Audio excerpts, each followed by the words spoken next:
Thanks for tuning in to Already Not Yet, the podcast where we engage questions of the Bible, theology, ministry, politics, and beyond, all through the lens of kingdom theology. Whatever the topic, our aim is to explore how the reality of God's kingdom transforms the way we think, speak, and live. Enjoy.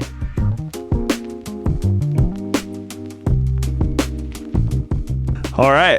Well, we got Sarah Anderson here, senior pastor of Vineyard Finneytown, vice chair of the Vineyards Women's Association, and we're going to be talking about women leading in the church. Thanks for being on, Sarah. Yeah, thanks for having me. Yeah. Welcome. So let's just start with, why don't you tell us some of your story and specifically what led you to be passionate about women leading and being empowered in the church? All right. Ministry was not in my life plan, which, reflecting on that a little bit in recent months and weeks, I really didn't have a lot of female role models in ministry as a little girl. So that wasn't something I ever dreamed about. I don't know if I would have given role models when I was younger, but it was not on my life plan. I planned to be a Spanish teacher, and I was for 4 years until I had babies. And I was a stay-at-home mom for 8 years. And during that time, I took the School of Kingdom Ministry here at Vineyard Northwest, and that just radically changed my life. It was my first time really hearing theological teaching, getting activated in the spiritual gifts and praying for people, and I just loved all of it. You and I together in that first class. We were together. 2014. Yeah. Wow, so you were crazy. Like first ever. Yeah. Wow. Here at Vineyard Northwest. Yeah. Wow. Van and Lori Cochran sat behind me every week, and I knew the teaching was good because Van would just go, wow. And I could hear him over my shoulder, and I was like, this must be like groundbreaking theology, and Van is impressed. I've heard that so many times. Wow. Yes. It's like almost gravelly. Oh, that's good. Yes. So that really changed my life. I got a prophetic word about halfway through the class when Putty Putman, the teacher, came for a conference, and someone gave me a word that they saw me strapped to the front of a speeding train. I was like, what does that mean? So pretty soon that became true. It started to play out in my life, and Van asked me to be on his pastoral advisory council, and I said, you mean Grant, my husband, right? And he said, no, I mean you. I said, no, you mean Grant. And he said, no, I want you. And I did not feel capable or worthy of speaking into the life of a church. Wow. But he wanted my opinion for some reason. It did not make sense to me. So I said yes, because I try not to say no to Van. And real quick, in case anyone doesn't know, Van Cochran, founding pastor, Vineyard Northwest. Yes, thank you. Most people will know that, but Yes. who knows who would be listening to this.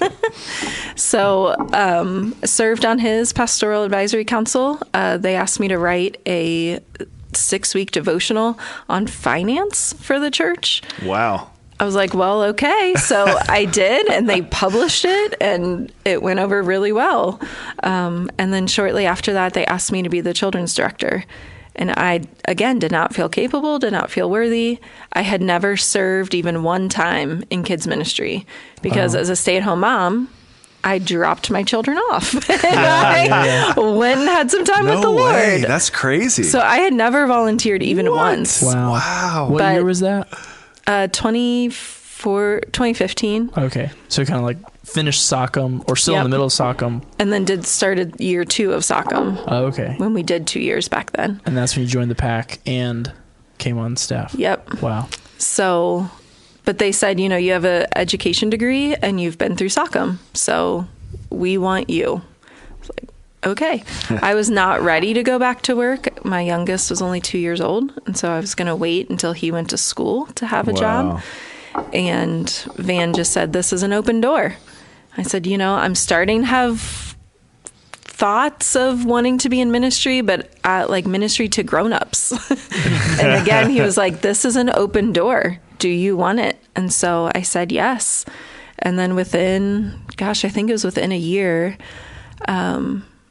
I joined the Vineyard USA Kids national team. And Van said, well, if you're going to do that, we should license you as a pastor. I was like, what? Like, what is happening? That was not part of my plan. So really the speeding train was accurate. And before I knew it, I was a pastor and on national teams for the Vineyard and helping plan things. And I just loved it. Things in me just came alive. And then started to have these dreams of potentially planting a church one day.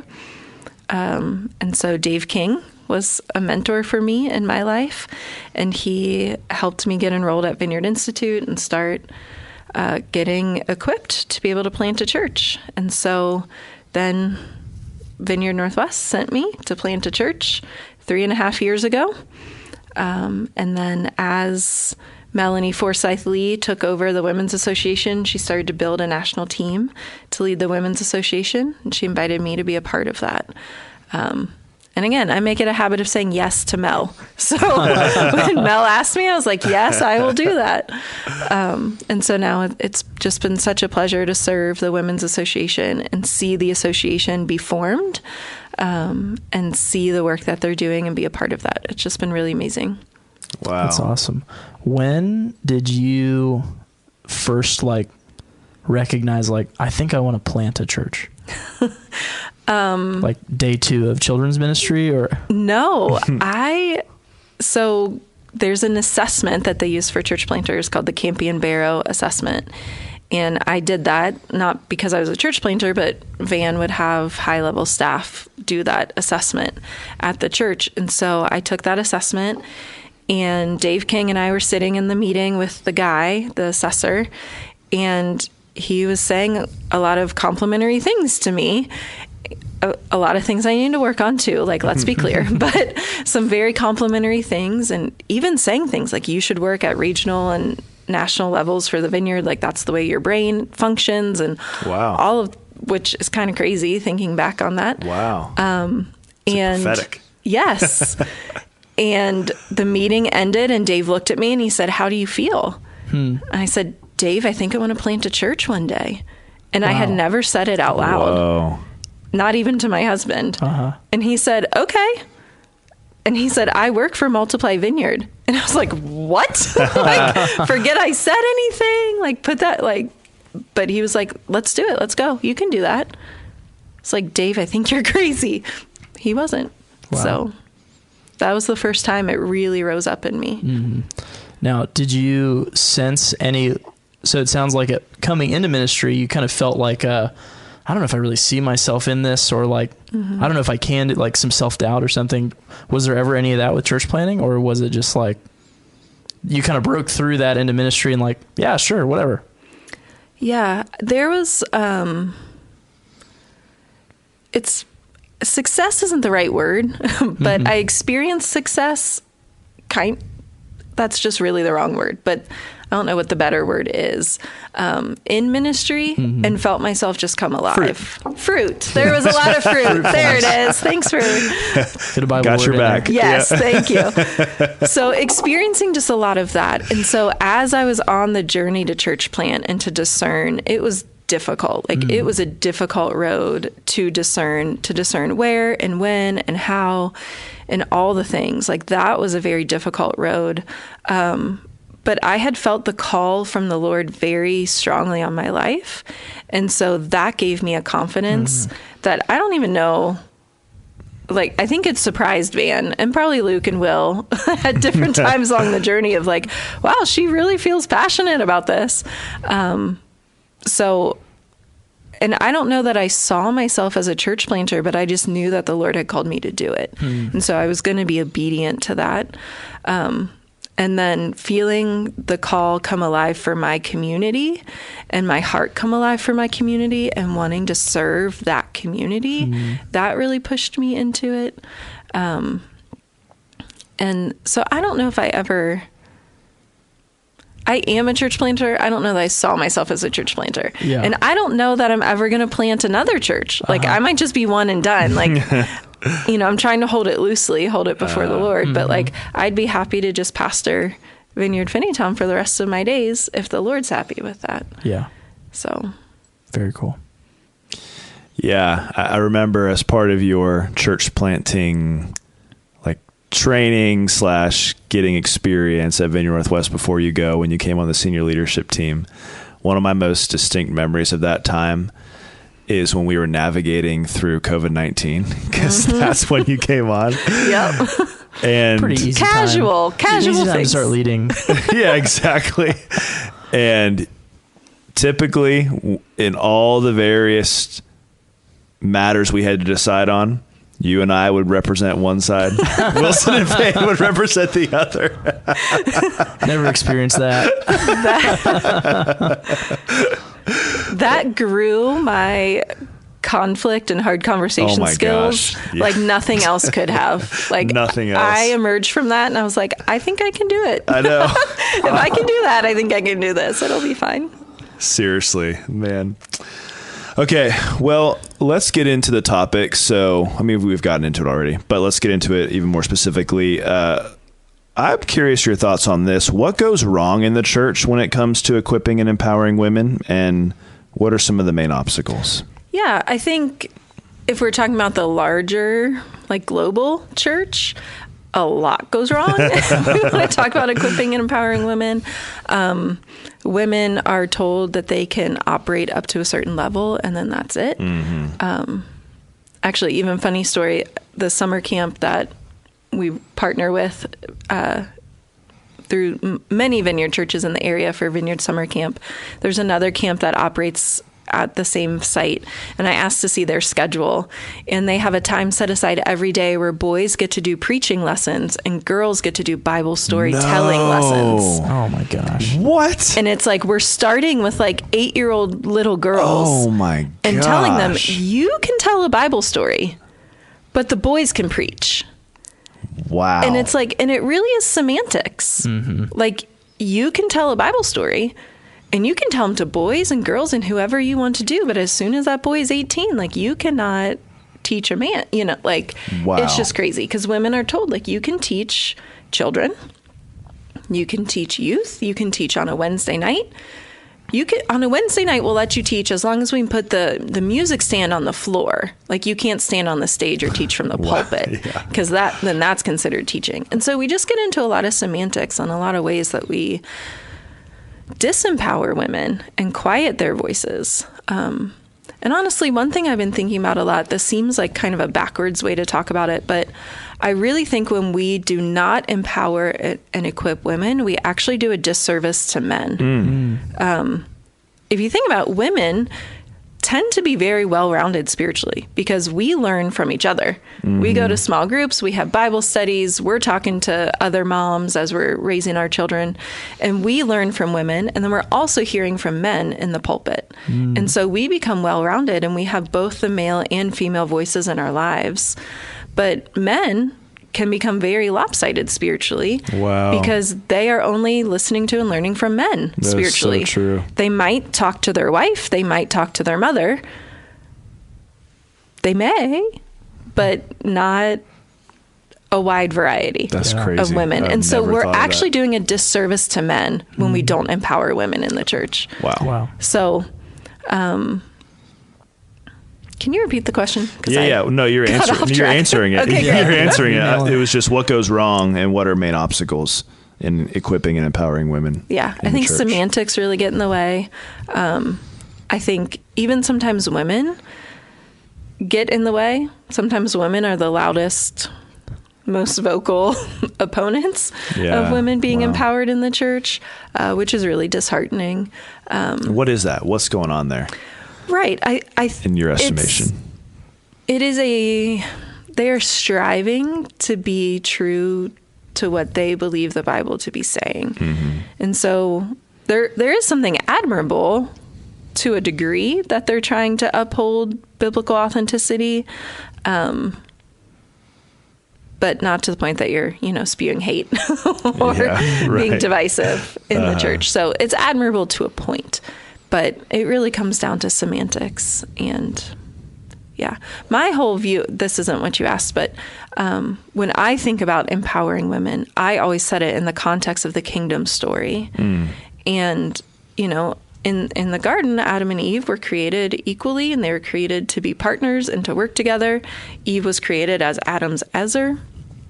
which is an ally, a warrior ally. Yeah. God calls himself later Israel's Ezer. So good. And so this is not like, oh, just the helper. Right. The administrative assistant who's going to make some coffee. Exactly. Help keep things running in the kitchen. Like Eve was created to really partner with Adam. And then the fall happens, and a lot of the curse we've mitigated in these current times. Beth Guckenberger talks about this a lot. She says in the curse, it's, that men will have to work hard, and that childbirth will be unpleasant, and that men will rule over women. And we've got farming machines, we've got tractors and plows, and we've got weed killers, and we've got all these things to kind of mitigate some of that. And childbirth, still unpleasant. Let's be frank, but we do have epidurals and medications and doctors and surgeries and all of these things to mitigate that. But men ruling over women, we have not mitigated that in the church. We have actually elevated that and put that on a pedestal and venerated that part of the curse. And it's just not okay. But then Jesus comes and he elevates women. And then in the new creation, men and women will be equal yet again and be able to be partners yet again. And so as we work towards elevating women, not above men, but alongside men, we're actually seeing heaven come to earth. We're actually pulling that new creation reality back into the present day, into this broken world. That's so good. Thinking about, you kind of spoke to the global church, like thinking about like the segment that is like pro women empowerment. It often still seems like there's work to be done. Yeah, there's a lot of work to be done. And I mean, like the Vineyard is like pro women, but like and I mean, who knows if it's supposed to be 50-50 or whatever, but like the percentage of female senior pastors is, I don't even know what the numbers are, but I'm sure they're not even close. Yeah. What do you feel like, and then I'm sure you could run through ministry wise and that sort of thing, but what are some of the obstacles within the church that actually is like pro women empowerment in the church, but it's still not quite caught up? Right. So just some broad statistics. These aren't going to be accurate numbers, but of pastors in the Vineyard, there's a lot of pastors. Ordained pastors, it's about 2 to 1. We think we're getting all the data in now on ordination, but there's about 360 women who are ordained in the Vineyard as pastors. There's more pastors who are licensed for sure. Okay. But it's about a 2 to 1 ratio, men to women. Really? And yeah. That's better than I thought it would be. Honestly, that's higher than I thought it would be. We had a groundswell of women get ordained in the last year as they kind of set the deadline for being grandfathered into the new ordination. There were a lot of women that have been ordained because they wanted to get in before the new rules would come into effect. But, and then if you think about senior pastors, of the 500 and some odd Vineyard USA churches that we have, only 36, I believe, are pastored by a solo female lead pastor. Wow, yeah. So even though we have a lot of female pastors, and a lot are at the senior level because they're co-pastoring with their husband, there are not that many that are leading solely without a male counterpart, even in the Vineyard. So we do still have work to do. Di Lehman led Vineyard Women up until 2021, and Di and her team, they really did the work in the boardroom. They really got the policies in place. They set procedure. They advocated for women. They started the mentoring program that we have, and they really started to build the foundation for women to operate in the Vineyard. And then when the torch was passed to Mel in 2021, it really felt like we transitioned to a new season where like women are fully blessed and empowered to operate at every level of leadership within the Vineyard. But that's not really how the reality plays out in every region, every area, every local church. And so now the language isn't quite fighting the battle, but it's more like now we have to do advocacy for individual women at individual churches in individual areas where there's still these pockets of disparity and where women aren't necessarily being empowered at a high level, or there's just some gender disparity. They're just not being treated the same. Like I was in a conversation in the past month with our super regional leader, Joel, and I said, if this were a dude, would this be happening? And I was like, I feel like I'm being cynical, but I'm going to ask the question. Yeah. If this were a dude, would this be happening? And at the end of the conversation, he thanked me and he's like, you need to continue to ask those questions. And I was like, okay, maybe that was the Holy Spirit and not my cynicism rising up. So there's still just these pockets where there's a difference between being supportive of women in ministry and being a proponent of women in ministry. Yeah. And so actually just in my mentoring group the other day, we were talking about this. What's the difference between being supportive and being a proponent? And one is passive and one is active. Yeah. Somebody brought up. One is like, sure, yeah, let her lead. Go ahead. Yeah. Sure, she can. While the other one is, let me open that door for you. Yeah. Let me make sure that you're empowered. Let me equip you. Let me give you all the skills that you need. Let me listen and discern from the Lord with you to find the next opportunity for you. And so I think there's a shift. It has shifted from a lot of supporters to more proponents, but we're going to need even more of a shift to have more proponents. Yeah, that's interesting. That sounds like the almost continuationist who says, yeah, God can heal if he wants to. Yeah, Exactly. women can lead if they want to. Exactly. Wow. And honestly, the Billy Graham rule has done a lot of women in. Yeah. I literally have that written down to ask you about, so I'm happy you're... Let's go here. I'm coming at Billy. I love him. Can you explain it also? Yes, just so that I love knows. Billy Graham. Let's put that out there. He did a lot for the kingdom. We love him. But he had a rule that it was not appropriate for a man or an unmarried man and woman to be alone in a room together or ride in a car together. And so... Or a married man and correct, a married woman who just aren't married to each other, right? Right. People who aren't married together to each other. Yeah. So that means that if you've got mostly male pastors and then you're like, hey, yeah, we think women can be pastors, who's going to mentor them? Right. The men are like, ooh, scary. Can't be in the room with a female. She might seduce me. Right. Honestly. Yeah. Right? Or falsely accuse me. Or falsely accuse me. And again, the snark may come out. It's typically the other way around. The female should be worried about being in the room with the man. But so there's nobody to mentor and train these women. And so we need men who are strong enough, who understand the disparity of that to break through the Billy Graham rule and say, I will mentor you. We're going to do it in a heads up way. We're going to do it in a safe way. We're going to meet in a room with a window in the door, my husband's going to know I'm here. Your wife's going to know that we're here. We're going to do it in an honoring, kind way with lots of boundaries in place, but I will mentor you. I will help make sure that you get empowered and released into ministry. The cool thing is we're now at a point, I am mentoring young women all the time. My schedule is full of young women that I'm mentoring because I'm like, let's go. Let's bring them up. If the men aren't going to do it. And so we're almost reaching that tipping point where we've empowered enough women that the women can now just empower each other. We're not quite there. Yeah. We need more. But how cool would it be if I could mentor men and men could mentor women and everyone could just be mentoring each other and building up the church that way? It would be much more efficient if everyone could just mentor each other. Right. Yeah. But that is that's a touchy subject for people, like people are like, if you get, even beyond like she's going to seduce you, you fear, like, I think there's another layer to it where it's like, if two people who are married to other people and not married to each other and are of the opposite sex start spending dedicated time together, feelings could arise and emotional connection. There could be this emotional connection. And honestly, I've heard as many women afraid of that as men that I've talked to, and I don't, I think I had the Billy Graham rule listed to talk to you about, because I think that is like one of the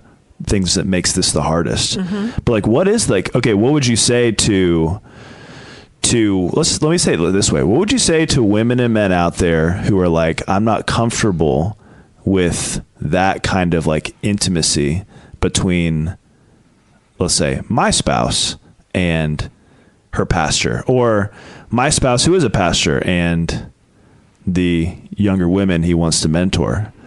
Yeah, because a lot of people are not comfortable with that, My not gentle response is, yes. You've enjoyed a lot of privilege in your life. You've enjoyed a lot of privilege in your life to be able to say, I'm just not comfortable, because who are you not empowering? And I get it. And also, how intimate are you really getting if we're talking about leading in ministry? Like, if you're talking about things that your spouse would not want you to talk about, what kind of ministry are you leading? Right, exactly. Like, come on. Like, let's keep things in the realm of what's appropriate. But that's a good handlebar. Keep the topic and the subject of conversation, focus on what it is. You don't need to trail into complaining about your spouse with them or stuff like that. Exactly. Yeah. And some of that goes back to what kind of spouse are you? Are you honoring your husband? Are you honoring your wife? Are you being loving to your husband and your wife? Some of that goes back to the strength of the marriage, and trusting the strength of your marriage and trusting the Lord with your marriage. And honestly, the Billy Graham rule is not hurting men at all. Right. It doesn't hurt men at all. No. Men are still being raised up. Men are still being released and empowered to lead. It hurts women. But a lot of women have bought into the narrative that it is unsafe and that it's not okay. And so, I'm obviously a proponent of women protecting themselves. Don't ask a creepy dude to mentor you. Exactly. Step one, and dudes, don't be creepy when you mentor. Right? Find a non-creepy mentor and have some boundaries in place. But we're going to have to... There's going to have to be some discomfort and some uncomfortability to be able to break through some of these things and to switch from a supporter to a proponent.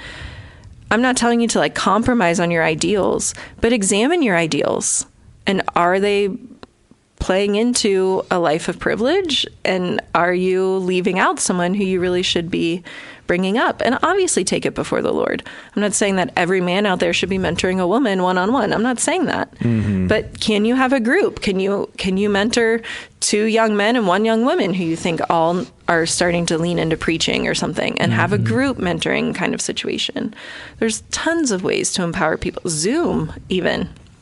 Yeah, true.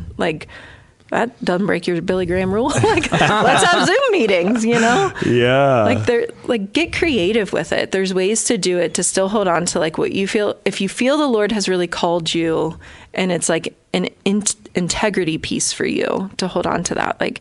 First of all, examine that with the Lord, but second of all, be creative about it and ask the Lord for creative solutions for how to do it.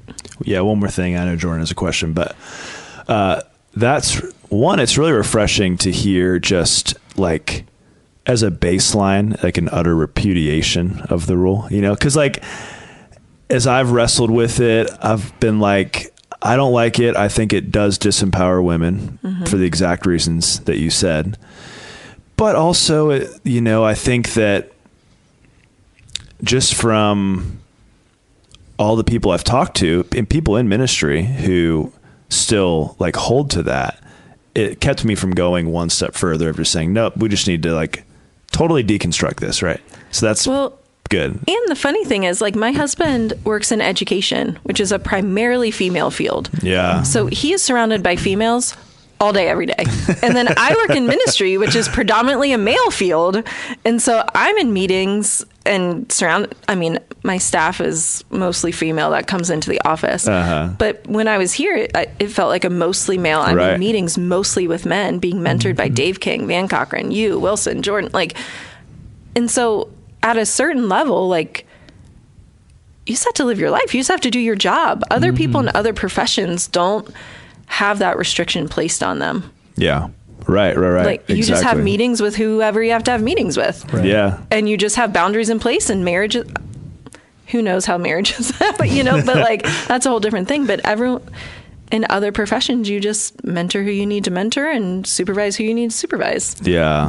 And I know you do hear the horror stories of it started off just as counseling or training, and then it turned into an affair, and the pastor, male pastor left his wife and all of that. And I would say, what are the safeguards in place? Yeah. Where's the accountability? Right. Where's the board? Where's the... But one other thing I wanted to highlight is I think it's wise, and I appreciate how you went to, but if there's like an extenuating circumstance that makes, for whatever reason, like a one-on-one not right for you, do a 2-on-1, Yeah. Male pastor. I've talked to male pastors who say that's what they do. Like they like to meet with 2 or 3 women to invest in them, but they don't want to do one-on-one. And a lot of times that goes back to their spouse doesn't want them to do that, And so I think we should utterly repudiate the Billy Graham rule, but I think that obviously you want to leave in place, like,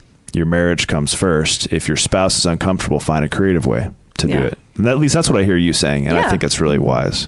And I mean, Grant and I have access to each other's calendars. Like, I know exactly who he's meeting with every single time. Yeah. Like, I could tell you where he is right now. I have his location on my phone, got his passcode to his phone. Like, clear openness in that. That's good. Yeah. I don't know. I mean, just a reflection, which, I mean, this could probably go too far, but it's like, step 1, just be healthy. Yes. Whether you're a man or a woman, if you feel like you can't contain yourself, fix that first. Yeah. If your marriage is not in an emotionally healthy, physically healthy place with each other, maybe it's not the time to start that. Start there.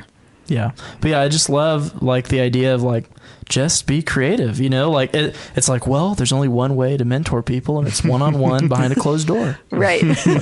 Or a phone call or a Zoom call or in a group or, or at a coffee shop. I don't know, like exactly. whatever. Like, yeah, that's really, really good. Wow. Luke really taking phone calls in the middle of a podcast. I forgot to put it on Do Not Disturb. Clay Harrington, everyone tried to call me. What are some, I feel like we maybe have gotten to this, but I think we could talk about it more detailed. What are examples of more or less effective ways you've seen women attempt to be like empowered and trained and mentored? So what are some examples of like good ways to do that? We've talked about one-on-ones. What are, not as helpful ways to do that maybe you've seen tried? Yeah. The Women's Association has a lot of different mentoring happening right now, which is great. I get to be a part of it, and it's amazing. We have different 6-month cohorts. There's one called Church Leadership Essentials, and it goes through like gifts of the Holy Spirit, calling, soul care, men and women leading together, justice, and I forget the last one, but each month has a different topic, and the women have material to prepare, and then you have a 90-minute Zoom call with a mentor on the call. And then there's a second level, I forget what we're resilient pastoral leadership, and that's a second 6-month one, typically for senior leaders to be able to do with each other. And so that's been really fruitful. I've led 4 or 5 different groups over the last several years through the first level, and just seeing those women have conversations, come alive, have connections with each other, have a safe place to process with people who aren't in their home church, where they can kind of be a little more, they don't have to be as discreet. So we also just developed a brand new program called Leading as a Woman. And we had so much content, we're actually making it into a 12-month series. Wow. Cool. Yeah. And it's it's like, again, a 90-minute Zoom call once a month. And topics like leading from your femaleness. And so, which is different even from your femininity. Like, we don't have to lead from your femininity, but how do you lead as a female in a female body? What does that entail, and how can you lead from your femaleness? Things around calling and dreams, all sorts of different topics. And so that model has worked very well to be able to reach out to women across Vineyard USA and bring them in. I mean, Zoom is a wonder. I don't know what we did before Zoom, but being able to have Zoom and conference calls, right? Oh, those sound terrible. Can you imagine? But being able to do that and be together, that's worked really well. I've mentored some women one-on-one, and just having space for them to process and ask questions, and to be able to recommend books and ideas for them to grow and to mature has also worked really well. I think long-standing relationships tend to be more fruitful than a shorter term relationship, just because as they grow and develop, like I had a mentor that was with me for multiple years. It was probably 2.5, 3 years that we met together once a month through the discernment process. And so having her was really vital for my growth. Then also, there's other things that the Women's Association offers and that you can find outside. Like Lori Cochran, I know, started a coaching ministry here, but I had a coach, a mentor, a spiritual director, and a counselor for really 2 years as I was doing the discernment process. You were so emotionally healthy during that season. So emotionally healthy. And I was very emotionally unhealthy going into that because we had a family tragedy, a family trauma. And so healing from that. And that was through a grant through the Lilly Foundation, through Vineyard USA, that provided that. But I have the same spiritual director. I've met with her once a month for 6 years. And then the coach that I had, we met for 3 years. And then now she's a senior pastor as well. And so she and I meet once a month for an hour, and she gets 30 minutes and I get 30 minutes, and we coach each other and talk things out. And so having these systems in place that if you can build into longevity, where there's people that know you, that become your safe place, that can support you as you go through different levels of leadership, I think that's just priceless. Yeah, that's good. That's really helpful stuff. Okay, what would your advice be to a woman? She's in a Vineyard Church or not a Vineyard Church. Actually, that really changes the conversation. Let's do Vineyard Church. She's in a Vineyard Church, and she's listening, and she's thinking, man, I really feel like I have leadership and or like speaking gifts. Like, what do I do? What would your advice be to her? Yeah, I feel like this is a commercial for the Women's Association, but I'm like, reach out to me, reach out to us. No, that's good. Yeah. Because we also have one-off workshops. One's called Leading Through Crisis. And when my friend Tara Brown led that 2 or 3 months ago, 6 women came to it. And I think 3 of them were going through a divorce at that moment. And so they just connected and found community and relationship there.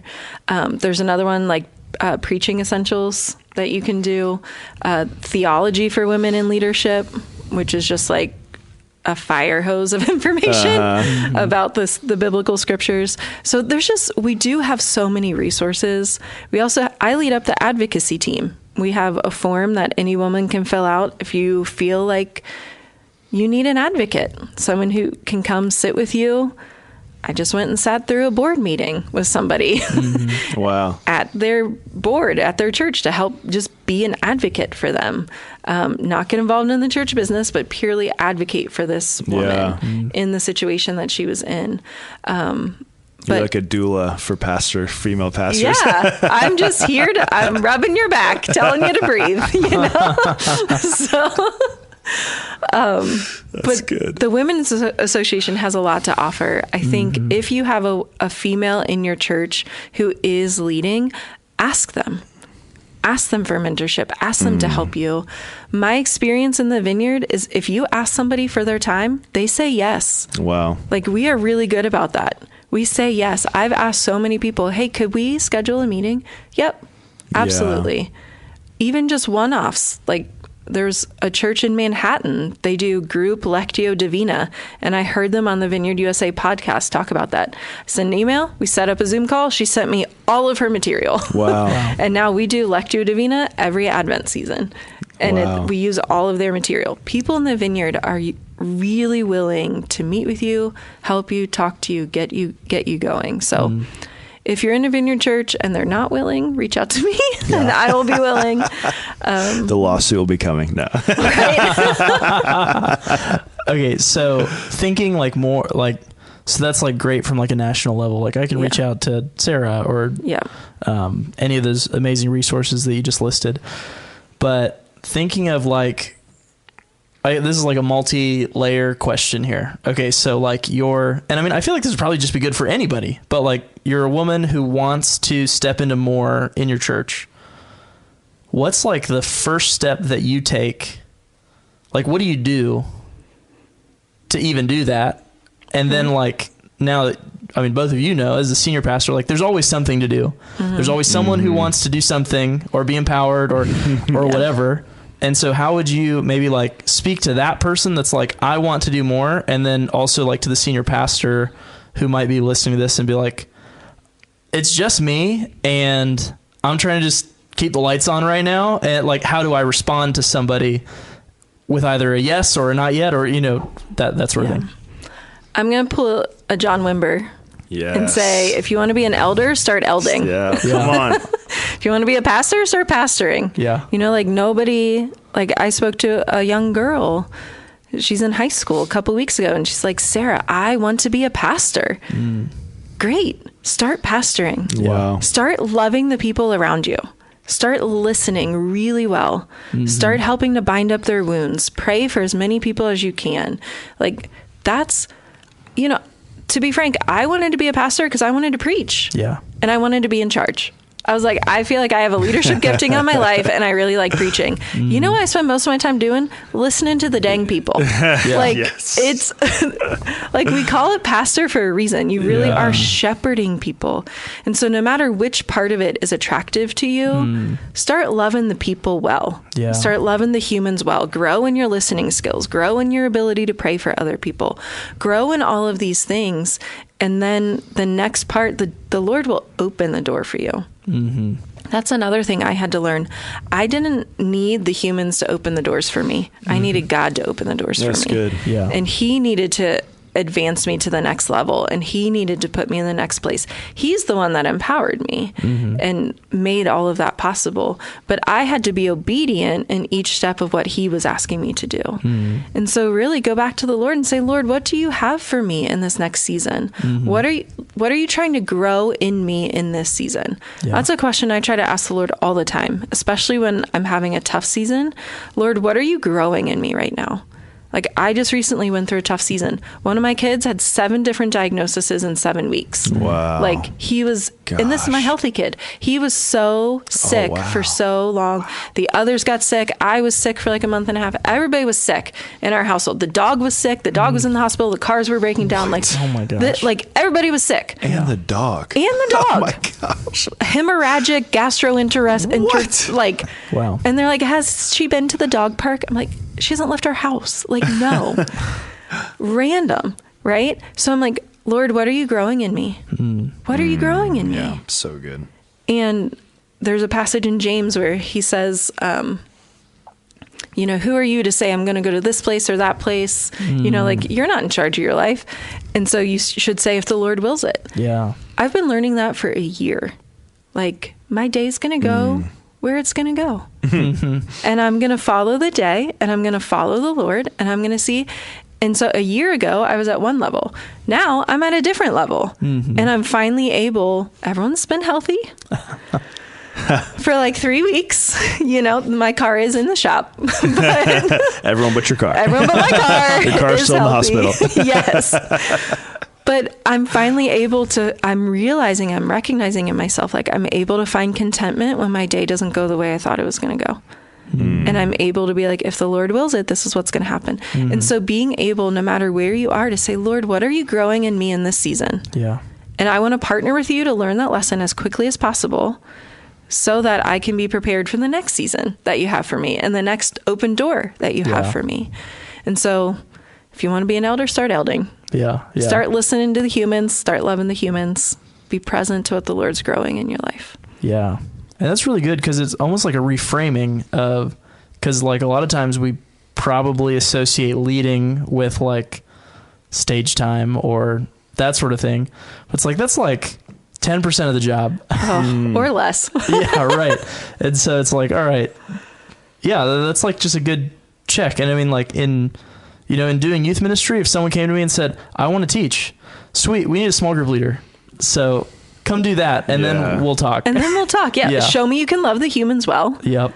And then perhaps you get some stage time. Yeah. Yeah. And I feel like that's probably men or women. It's just like, find out what is needed first. And serve there. Yeah. And then like, pastor, eld, all the stuff. Yeah. Yeah. So, question on my mind. Vineyard Northwest, let me say this. I remember talking to you probably 9 years ago, and you were like, Luke, all of you young adults don't understand that a major, massive baby boom is coming. It has arrived. Yeah. It has arrived. It has arrived. Capital A, arrived. And I mean, we have so many young families with kids like between newborn and 6, you know. Can you speak specifically to those women? And and of course, not every single one of them would be like a full-time stay-at-home mom, but I would say in our context, the majority of those women do more child caretaking than their husbands. Yeah. And a lot of them are full-time stay-at-home moms, and some of them work, 10, 15 hours here or there. We have a number of young moms on our staff that are kind of in that role. They do, 10 or 15 hours, what they can. Speak to them for a second, because I think that demographic gets discouraged a lot because they have dreams, they have passion, they have things they want to see accomplished, but they just feel super torn. They feel like they never have time. You obviously have, real life experience here. So love to hear you speak to that. Yes. First of all, those young child years, you are in a crucible and you are being shaped and you are being formed more than any other season of your life. Yeah. My kids are teenagers. I sleep all night. They drive themselves to football. They shower themselves. They cook their own food. Oh my gosh. I have so much more time and I'm so much more well rested than I have been in a decade. And it is glorious, but I'm not being formed and shaped at the same degree that I was then. So this time is not wasted by any stretch. And you know that. Yeah. You know that. So good, though. But you're being formed and shaped. Your patience, your gentleness, your kindness, your compassion, even your boundaries, your sense of self, like all of that is being shaped at such a deep level. So you are doing the Lord's work by loving and raising your children. You are doing the Lord's work. And I know how frustrating it feels to feel like, I used to feel like, I just want to use my brain. Can I just make a spreadsheet for someone? Like, I just want to use my brain. Like, I don't want to read the same book and just cook a meal. Like I want to use my brain and feel smart again. Like there is such a sacrifice in doing that. And then for those of you that are kind of splitting some time between home and family, I really try when I'm at work, I'm fully at work and I give my all to it. And I am efficient and I have a lot of things about time management that I do, and I maximize my time and I plan my time so that I can get stuff done. I mean, you might be appalled in how long it takes me to write a sermon because I am efficient and I ruminate on it and I know what I want to say before I even sit down to start writing it, because I want to maximize my time there. So that when I'm at home, I'm fully at home. I'm fully home. I'm fully present. I go to my kids' games. Wise. I schedule things, like I scheduled my Vineyard 101 class. I scheduled it around the baseball schedule because I'm the only staff member that needs to be there. So I'm going to schedule it around my kids' games. I want to see him pitch. I want to see him swing the bat. Like, I want to be there. And so I think it is such a lie to say that you cannot have a ministry and a family. It is such a lie. We do not have to disqualify women, but at the same time, it is okay for there to be seasons of your life. I had a season of my life where I was home. Yeah. I was a part of a mom's group. I actually led the mom's group for a season of time. And the Lord was building things in me and growing things in me. And again, are you loving the humans well? Right now, the humans are your toddler and your baby and your preschooler. Yeah. Those are the humans you're pastoring. Yeah. learn how to pastor them well and develop care and compassion and kindness and gentleness and joy and hope and all of those things. And then you'll be able to take that into whatever ministry opens up as your kids age up a little bit.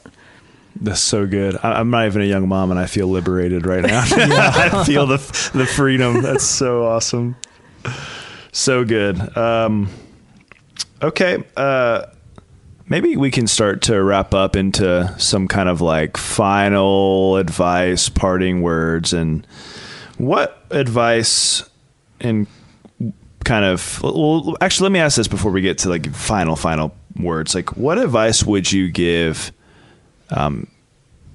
parents on, because we've talked a lot about in the context of church leaders, but what advice would you give parents on like empowering their young girls? I think that would be a really interesting question to hear.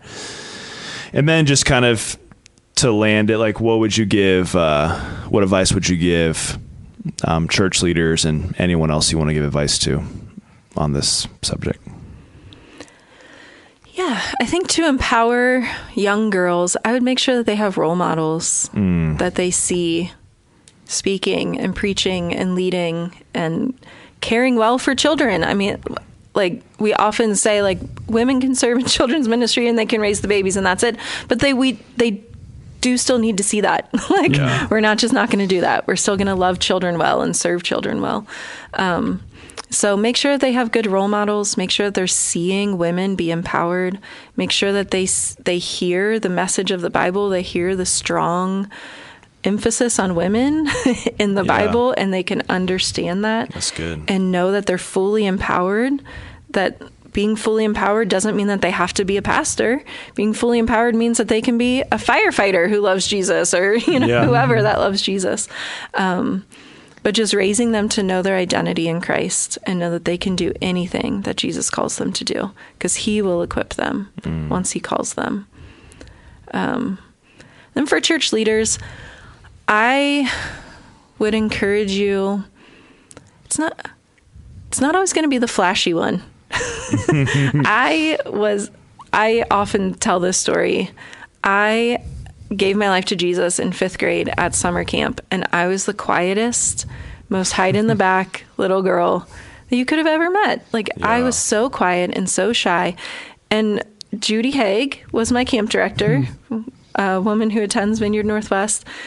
She never would have picked me out of a crowd and been like, Sarah's going to help lead the Women's Association for a nationwide church movement. Wow. She never would have picked me out of a crowd. And even sitting in Sockham, 9 years ago, sitting in Sockham, I don't know that anyone would have picked me out of the crowd and said, this is what she's going to do one day. But here I am. And so it's not always going to be the one with the loudest voice or the one with the flashiest personality. Like, look for who is showing up. Look for who's being diligent. And I think Van did this. Yeah. He saw me show up. He saw me get involved. He saw me have a hunger for the Lord and a hunger to lead. And look beyond the flashy and pull up who the Lord really has placed leadership gifting on, and pull them up and empower them. That's good. That's so good. Man, well, that was awesome, Sarah. Thank you for sharing your wisdom. Thank you for all just the practical advice and all of just like the high level theology, visionary thought. One last time, just in case anyone listening forgot, where can someone go online to access some of those resources that you mentioned earlier? Yeah, so vineyardusa.org. Click on the About Us, and then go to the associations and click on the Women's Association, and all of the mentoring opportunities, the advocacy, all of that. There's also a women's conference, our first national women's conference that we're throwing as the Women's Association in Evanston, north of Chicago, October 2nd through 4th. I'm going to be there. It's going to be amazing. I'm jealous because of Nijay Gupta. Nijay Gupta, Joe Saxton, Mel Forsyth Lee, and then the Women's Association team is going to lead the 4th session and share some stories, and it's going to be really, really good. So come to that, register for that, and email me, Sarah@vineyardfinneytown.org. Happy to get you connected. Awesome. Thanks, Sarah. Yeah, thanks so much.